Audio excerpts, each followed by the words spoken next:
Colds are like Liam Neeson taken movies. Just when you think you're completely rid of them, another one comes along. Why do people continue to take things from Liam Neeson? I have no idea. It's baffling. Well, one thing's for sure. We as people may have a specific set of skills, but those skills do not include treating the common cold correctly. Yep, we are all doing it wrong. The National Institute of Health estimates that people in the United States experience about 1 billion colds every year. Ironically, 800 million of those colds originate from people that we sit next to on long flights. The crazy thing is, as the business of curing colds has grown, so is the probability that we're doing it wrong. A huge mistake we commonly make is taking zinc. Yes, it sounds cool, and yes, you feel like you're mastering an element on the periodic table. But research has proven that zinc may not always be able to reduce incidence or durations of cold symptoms. According to the Food and Drug Administration, some zinc sprays have been found to permanently damage the user's sense of smell. Now, this is fine if you find yourself in the center of a mosh pit on day 3 of a particularly balmy Coachella concert. But otherwise, it's a bummer. Another common misconception is the thought that you can battle your cold one orange at a time. Now, if we're looking for someone to blame for this theory, look no further than Nobel Prize winner Linus Pauling, who in 1970 wrote the book on vitamin C and the common cold. What do you call that book?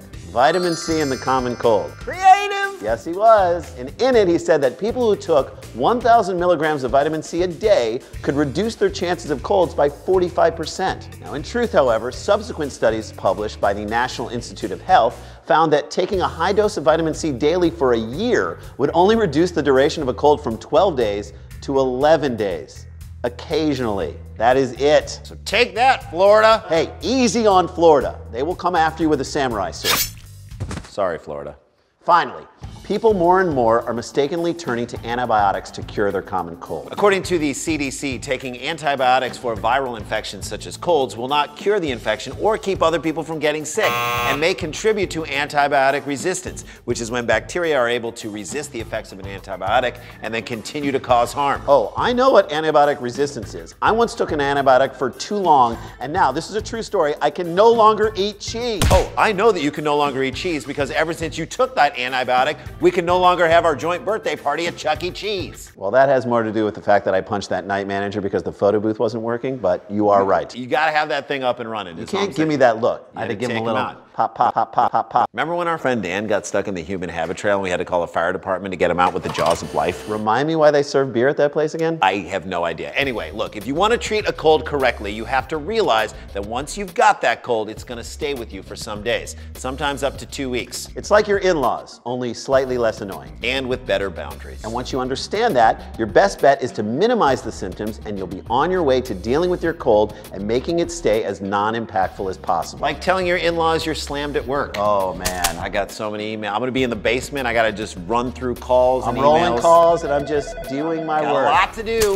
First up, wash your hands. Wash them like you're Howie Mandel in the Milwaukee Brewers dugout. Now, this can prevent others from spreading the cold virus to you. Secondly, put some moisture in the air. WebMD tells us that steamy showers can moisturize the nasal passages and help relax you. In fact, they suggest running a hot shower while taking a sponge bath, which, do they know that we're having a drought in California? It's great for the California drought. Yeah. Finally, listen to your Jewish mother. Eat your chicken soup. According to a 2000 University of Nebraska study, chicken soup inhibited the ability of white blood cells called neutrophils that cause inflammation. And I'm sure when you tell your mother that she was right about eating chicken soup, she won't try and take that victory and apply that to anything else in your life, like how you dress or the people you've chosen to date. Colds like the band Creed, we haven't yet found a way to eradicate them, so we have to live with them and try to minimize their impact. With arms wide open, hands completely washed, soup heating and showers steaming, we can do just that. Get rid of Creed? If only, Jason. If only. For Jason, I'm Randy.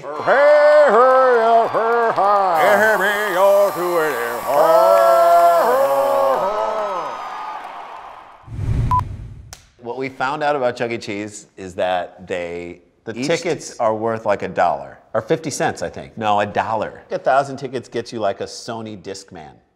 1,000 tickets. No, 1,000 tickets get you a roll of more tickets. Yeah, that's what you win. It's basically like a ticket vortex. Right. You could probably go to a Chuck E. Cheese supply store and buy a roll of tickets and just walk in there like you're the Pope. Yep. You know what I mean? Just buying like weird stuffed animals. I'm gonna do that. I'm gonna do that. You should do it. Next time on You're Doing It Wrong. TheTimes.co.uk tell us that air guitar, for years, was dismissed as teenage frivolity. But now, scholars at the University of Cambridge are saying it's a useful technique for classical musicians.